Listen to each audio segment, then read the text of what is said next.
Hello, good morning. Welcome to Kerala stock market. അപ്പോൾ ഇന്നത്തെ pre market സെഷനിലേക്ക് നമുക്ക് പോകാം. ആദ്യം നമുക്ക് ഗ്ലോബൽ മാർക്കറ്റിൽ എന്താ നടക്കുന്നതെന്നൊന്ന് പരിശോധിക്കാം.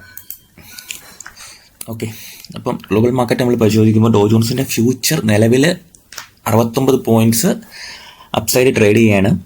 S&P നാസ്ഡാക്കിൻ്റെ ക്ലോസിംഗ് നെഗറ്റീവിലായിരുന്നു. യൂറോപ്യൻ മാർക്കറ്റ്സ് പൊതുവേ ഇന്നത്തെ ഒരു ട്രെൻഡ് കാണിക്കുന്നത് പോസിറ്റീവ് ക്ലോസിങ്ങിലാണ്. FTSE 131 പോയിന്റ്സും DAX 144 പോയിന്റ്സ്, CAC 74 പോയിന്റ്സും അപ്സൈഡ് ട്രേഡ് ചെയ്യുന്നു. വലിയ ഒരു മെഷറിലല്ല അത് ക്ലോസ് ചെയ്തതെങ്കിലും പോസിറ്റീവ് നോട്ട് ക്ലോസ് ചെയ്തെന്ന് പറയാം. ഏഷ്യൻ മാർക്കറ്റ്സ് പൊതുവേ നമുക്ക് ഒരു മിക്സഡ് സിഗ്നൽ ആണെന്ന് തോന്നുന്നു തരുന്നത്. ഗിഫ്റ്റ് നിഫ്റ്റി നിലവിൽ 74 പോയിന്റ്സ് ഡൗൺ സൈഡിലാണ്. ഓക്കെ, നമുക്ക് ഇപ്പോൾ ഒരു ഗ്യാപ് ഡൗൺ ഓപ്പണിങ്ങിന്റെ പോസിബിലിറ്റി ആണ് കാണുന്നത്. നിഫ്റ്റി 600 പോയിന്റ്സിന് അപ്സൈഡ് ട്രേഡ് ചെയ്യുന്നു. Straits Times 18 points down side trade ചെയ്യുന്നു. ഹാങ്സങ് 106 പോയിന്റ്സ് അപ്സൈഡ് ട്രേഡ് ചെയ്യുകയാണ്. തായ്വാൻ വെയിറ്റഡ് 35 പോയിന്റ്സ് അപ്സൈഡിലും. കോസ്പി 3% അപ്പാണ്, 248 പോയിന്റ്സ് അപ്സൈഡ് ട്രേഡ് ചെയ്യുകയാണ്. സോ ഏഷ്യൻ മാർക്കറ്റ്സിൽ ഒരു റിക്കവറിയുടെ ഒരു പോസിബിലിറ്റി നമുക്കിവിടെ കാണാം. ബട്ട് ഗിഫ്റ്റ് നിഫ്റ്റി എന്തുകൊണ്ടോ മാർക്കറ്റ് ഇന്നും ഡൗൺ സൈഡിലാണ് ട്രേഡ് ചെയ്യുന്നത്. ഓക്കെ, അപ്പോൾ നിഫ്റ്റിയുടെ ചാർട്ട് നോക്കുകയാണെങ്കിൽ ഞാൻ ഡേ ചാർട്ട് ഞാൻ ഇവിടെ ഇട്ടിട്ടുണ്ട്. അപ്പോൾ നിഫ്റ്റിയിൽ ഇന്നലെ നടന്ന ഇൻസിഡൻറ്റ് എന്ന് പറഞ്ഞത് കുറച്ച് 1, 2, 3, 4, 5, 6, 7 കഴിഞ്ഞ 7 ദിവസത്തെ ലോ മാർക്കറ്റ് ഇന്നലെ സ്ലൈറ്റ്ലി ഒന്ന് ബ്രേക്ക് ചെയ്തു. ആ ഒരു 7 ദിവസത്തെ ലോയ്ക്ക് താഴെയാണ് മാർക്കറ്റ് ഇന്നലെ ക്ലോസ് ചെയ്തത്. ഓക്കെ, സോ മാർക്കറ്റിൽ ഒരു വീക്ക്നെസിന്റെ സൂചന ഇന്നലത്തെ മാർക്കറ്റ് തന്നിട്ടുണ്ട്. ആ ഒരു ക്ലോസിംഗ് ആണ് അതിന്റെ കാര്യം. ആൻഡ് നമുക്ക് പ്രതീക്ഷിക്കേണ്ട കാര്യം എന്ന് പറയുന്നത് മാർക്കറ്റ് 24,000 എന്ന് പറഞ്ഞാൽ ഈ സോണിൽ മാർക്കറ്റ് ഡിമാൻഡ് എടുക്കുമോ ഇല്ലേ എന്നുള്ളതാണ്. ഓക്കെ, അപ്പം നിങ്ങളിവിടെ സ്ട്രക്ചറലി ഉള്ള കാര്യങ്ങൾ ശ്രദ്ധിക്കുക. കഴിഞ്ഞ കുറച്ച് ദിവസത്തെ സപ്പോർട്ട് സോൺ മാർക്കറ്റ് ബ്രേക്ക് ചെയ്തതായിട്ട് നിങ്ങൾക്ക് ഇവിടെ ഇന്നലെ കാണാം, അല്ലേ? ഈ ഒരു ഏരിയയിൽ നിന്നാണ് മാർക്കറ്റ് റിവേഴ്സ് ചെയ്തുകൊണ്ടിരുന്നത്. പല തവണയായിട്ട് ഇങ്ങനെ റിവേഴ്സ് ചെയ്തുകൊണ്ടേയിരുന്നു. അപ്പോൾ ഈ ഏരിയയിൽ നിന്ന് മാർക്കറ്റ് ബ്രേക്ക് ചെയ്തു. സോ മാർക്കറ്റിൽ ഈ ഒരു ഏരിയയിൽ മാർക്കറ്റ് ലിക്വിഡിറ്റി ഹണ്ട് നടത്തി തിരിച്ച് കയറാനുള്ള പോസിബിലിറ്റി ഉണ്ടോ എന്നുള്ളതാണ് നമുക്ക് ഇനി ചെക്ക് ചെയ്യേണ്ടത്. അപ്പം കുറച്ചും കൂടെ പ്രോബബിളി മാർക്കറ്റിന് കുറച്ചും കൂടെ സ്ട്രെങ്ത് അല്ലെങ്കിൽ ഒരു ഡിമാൻഡ് സോൺ നമുക്ക് പ്രതീക്ഷിക്കാവുന്ന സോൺ 23,790 ആണ്. ഈ ഒരു ഏരിയയിൽ നിന്ന് മാർക്കറ്റ് വീക്ക്നെസ് ഉണ്ടായെന്ന് കരുതുക. ഇവിടെ നിന്ന് മാർക്കറ്റ് ബ്രേക്ക് ചെയ്ത് താഴോട്ട് വരികയാണെങ്കിൽ 23,790 മാർക്കറ്റിൽ പുതിയൊരു ഡിമാൻഡ് സോണായിട്ട് ആക്ട് ചെയ്യാം. ആൻഡ് അവിടെ മാർക്കറ്റ് ഹോൾഡ് ചെയ്യുന്നില്ല എങ്കിൽ 23,650 ഈ 2 സോൺസ് ആയിരിക്കും ഇന്ന് നമ്മുടെ ക്രൂഷ്യൽ സപ്പോർട്ട് അല്ലെങ്കിൽ ഡിമാൻഡ് സോണായിട്ട് ആക്ട് ചെയ്യുന്നത്. ഓക്കെ, മാർക്കറ്റിന് അപ്സൈഡ് പോകണം എന്ന് നിങ്ങൾ കരുതുക. അവിടെ വരുന്ന പ്രതിസന്ധി എന്ന് പറയുന്നത് 24,000 എന്ന് പറഞ്ഞ ഈ സോൺ തന്നെയാണ്. 24,150 നിങ്ങൾ ഈ ഒരു ഏരിയ ശ്രദ്ധിക്കുക.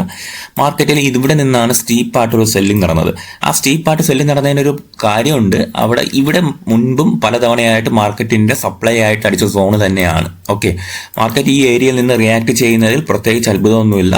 സോ മാർക്കറ്റ് 24,166 ഒന്ന് ബ്രേക്ക് ചെയ്താൽ കുറച്ചൊരു ബുള്ളിഷ്നെസ് മാർക്കറ്റിലേക്ക് തിരിച്ചു വരുന്നതായിരിക്കും. ഓക്കെ, അപ്പോൾ ഈ ഒരു സോണും ആൻഡ് 23,377 ഈ ഒരു ഹൈയും നിങ്ങൾ ഇന്നത്തെ ദിവസം ഒന്ന് കെയർഫുൾ ആയിട്ട് വാച്ച് ചെയ്യുക. അവിടെ നിന്ന് നമ്മൾ ശ്രദ്ധിക്കേണ്ടത് 24,476 ഈ ഒരു സോൺ. അപ്പം ഇങ്ങനത്തെ കുറച്ച് ഏരിയാസ് മാർക്ക് ചെയ്തിട്ടേക്ക. ഇവിടെ നിന്നുള്ള റിയാക്ഷൻസ് അനുസരിച്ച് ട്രേഡുകൾ നമുക്ക് പ്ലാൻ ചെയ്യാവുന്നതാണ്. ഓക്കെ, കമ്പനികളുടെ റിസൾട്ട് സീസണാണ്. ഒരുപാട് കമ്പനി റിസൾട്ട് വരുന്നുണ്ട്.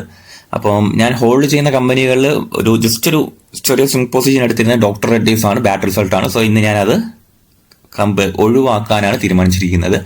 അതായത് ഡോക്ടർ റെഡ്ഡി പരിശോധിക്കുമ്പോൾ 1417 കോടിയിൽ നിന്നും പ്രോഫിറ്റ് 443 കോടിയായിട്ട് ചുരുങ്ങി.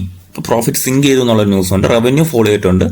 നോർത്ത് അമേരിക്കയിൽ നിന്നുള്ള റവന്യൂ പ്ലഞ്ച് ചെയ്തിട്ടുണ്ടെന്നുള്ള ഒരു ഇതും ഡോക്ടർ റെഡ്ഡിയിൽ ഉണ്ട്. ഓക്കെ, അപ്പോൾ ഇന്ന് റിസൾട്ട് വരുന്ന കമ്പനികൾ Infosys, IndiGo, Cipla, Meesho, Motilal Oswal financial service, Mphasis, Chennai petroleum corporation, Cyient, IEX, international gemological institute, Mahindra life space, Novartis India, PVR INOX, Sona BLW precisions, forgings, Spandana, പിന്നെ Suryoday small finance bank, Thyrocare, Jeevan small finance bank and Vishal mega mart. ഇത്രയും പ്രധാനപ്പെട്ട കമ്പനികളാണ്. ഇതൊന്ന് ശ്രദ്ധിച്ചേക്കുക. ഓക്കെ, പിന്നെ റിസൾട്ട് വന്നതിൽ ഏറ്റവും നല്ലൊരു റിസൾട്ട് വന്നത് ഇൻഡസിൻ ബാങ്കിലാണ്. 684 കോടിയിൽ നിന്ന് 1002 കോടിയിലേക്ക് പ്രോഫിറ്റ് പോയി. നെറ്റ് ഇൻട്രസ്റ്റ് ഇൻകം റൈസ് ചെയ്തിട്ടുണ്ടെന്നുള്ളതുണ്ട്. ഹിന്ദുസ്ഥാൻ പെട്രോളിയം കോർപ്പറേഷന്റെ ആണെങ്കിൽ ലോസ് സ്റ്റാൻസസ് 11,526 റവന്യൂ ഗ്രോത്ത് ഉണ്ടായിട്ടുണ്ട്. യുണൈറ്റഡ് സ്പിരിറ്റ്സിന്റെ പ്രോഫിറ്റ് ജമ്പ് ചെയ്തിട്ടുണ്ട്, റവന്യൂ ഇൻക്രീസ് ചെയ്തിട്ടുണ്ട്. തങ്ങളുടെ പ്രോഫിറ്റ് ഇൻക്രീസ് ആയിട്ടുണ്ടെന്നുള്ള ന്യൂസ് ഉണ്ട്. ആൻഡ് റവന്യൂ ഗ്രോത്തും ഉണ്ടായിട്ടുണ്ട്. IIFL ഫിനാൻസിന്റെ പ്രോഫിറ്റ് സൂം ചെയ്തിട്ടുണ്ട്. നെറ്റ് ഇൻട്രസ്റ്റ് ഇൻകം സർജ് ചെയ്തിട്ടുണ്ട്. Waaree renewable technologies profit spike ചെയ്തു, റവന്യൂ ജമ്പ് ചെയ്തു. NTPC എനർജിയുടെ പ്രോഫിറ്റ് ഗ്രോത്ത് ഉണ്ടായിട്ടുണ്ട്. ഇത് നമ്മൾ ഇന്നലെ ടെലിഗ്രാം ചാനൽ അപ്ഡേറ്റ് ചെയ്തിട്ടുണ്ട്. സോ ടെലിഗ്രാം ചാനൽ ഇതുവരെ ജോയിൻ ചെയ്തിട്ടില്ല, ജോയിൻ ചെയ്യുക. റിസൾട്ടുകളും ഞാൻ എടുക്കുന്ന പേഴ്സണൽ സ്റ്റോക്സ് അടക്കം ഗ്രൂപ്പിൽ അപ്ഡേറ്റ് ചെയ്യാറുണ്ട്. നിങ്ങൾക്കത് യൂസ്ഫുൾ ആയിരിക്കും. നമ്മുടെ ചാനൽ ജോയിൻ ചെയ്തേക്കുക. എന്തെങ്കിലും ഡൗട്ട്സ് ഉണ്ടെങ്കിൽ നിങ്ങൾക്ക് എനിക്ക് മെസ്സേജ് ചോദിക്കാനും കഴിയുന്നതായിരിക്കും. HEG നല്ല റിസൾട്ടാണ് വന്നിട്ടുള്ളത്. അപ്പം ഇതൊക്കെ തന്നെയാണ് ഇന്നത്തെ പ്രധാനപ്പെട്ട ന്യൂസസ് എന്ന് പറയുന്നത്. അപ്പോൾ ബാക്കി കാര്യങ്ങളൊക്കെ നമുക്ക് മാർക്കറ്റിൽ ലൈവായിട്ട് ചർച്ച ചെയ്യുന്നതായിരിക്കും ബെറ്റർ എന്ന് തോന്നുന്നു. കാര്യം ഇങ്ങനെ മാർക്കറ്റ് എന്താ പറയുക, ഒരു പ്രതീക്ഷയും തരാത്ത രീതിയിലുള്ള ട്രേഡുകളാണ് വരുന്നത്. സോ നമുക്കൊന്ന് വാച്ച് ചെയ്യുന്നത് തന്നെയായിരിക്കും ബെറ്റർ. പിന്നെ ഞാൻ ഹോൾഡ് ചെയ്യുന്നതിൽ ലോസ് വച്ചിരിക്കുന്ന കമ്പനി ATGL റിസൾട്ട് ബേസ്ഡ് ആണ് അതിൻ്റെ ഒരു മൂവ്മെൻറ്റ്. ഓക്കെ, ഒരു ഡിമാൻഡ് സോണിൽ പ്രോപ്പർലി ടച്ച് ചെയ്തിട്ടുണ്ട്. അപ്പം ഞാൻ ഇതാണ് വെയിറ്റ് ചെയ്യുന്നത്. കാര്യം ഇത്രയും നല്ലൊരു മൂവ്മെൻറ്റിന് ശേഷം കുറച്ചധികം ദിവസമായിട്ട് കൺസോൾട്ടേഷനിൽ മാർക്കറ്റ് ട്രേഡ് ചെയ്യുകയാണ് ATGL. അപ്പോൾ ഞാൻ ലോസിൽ ഹോൾഡ് ചെയ്യുകയാണ്. ഓക്കെ, അപ്പോൾ ഇവിടെ നിന്നുള്ള റിവേഴ്സാണ് ഞാൻ പ്രതീക്ഷിക്കുന്നത്. ഞാൻ നോക്കി ഇരിക്കുകയാണ് ഇതൊരു മൂവ്മെൻറ്റിൽ. ഓക്കെ, അപ്പോൾ ബാക്കി കാര്യങ്ങൾ നമുക്ക് ലൈവ് മാർക്കറ്റ് ഡിസ്കസ് ചെയ്യാം. എന്തെങ്കിലും ഡൗട്ട്സ് ഉണ്ടെങ്കിൽ നിങ്ങൾക്ക് പേഴ്സണലി എനിക്ക് മെസ്സേജ് ചെയ്യാവുന്നതാണ്. Okay, so thank you.